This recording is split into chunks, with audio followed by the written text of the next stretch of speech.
प्रांजल खेवलकर यांना ड्रग बाळगल्याच्या प्रकरणी, सेवन केल्याप्रकरणी अटक करण्यात आली होती. परंतु आज त्या ठिकाणी त्यांना जामीन मिळाला. त्यांच्याबरोबर साऱ्यांनाच या ठिकाणी जामीन मिळाला. त्या ठिकाणी असं लक्षात येत आहे की त्यांनी कुठलंही ड्रग सेवन केलेलं नव्हतं किंवा बाळगलं नव्हतं.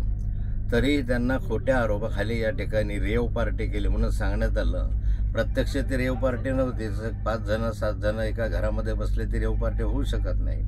नंतर त्यांच्यावर फार मोठे गुन्हे आहेत म्हणून त्यांच्यावर गुन्हा दाखल करण्यात आला. पहिल्या क्रमांकाचा आरोप केलं. त्यांच्यात आयुष्यावर एकही गुन्हा नव्हता. त्यांचे जर हे सगळे किस्से जर पाहिले तर पोलिसांनी किंवा कोणीतरी कोणाच्या तरी सांगल्यावरून हे कृत्य केलेलं दिसत आहे.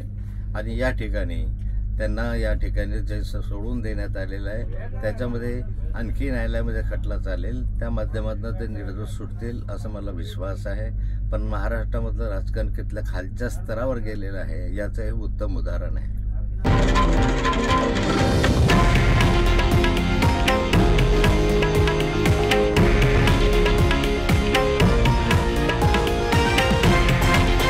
हे आहे देशातील नंबर 1 न्यूज नेटवर्क आणि आपण पाहत आहात TV9 मराठी, एकमेव.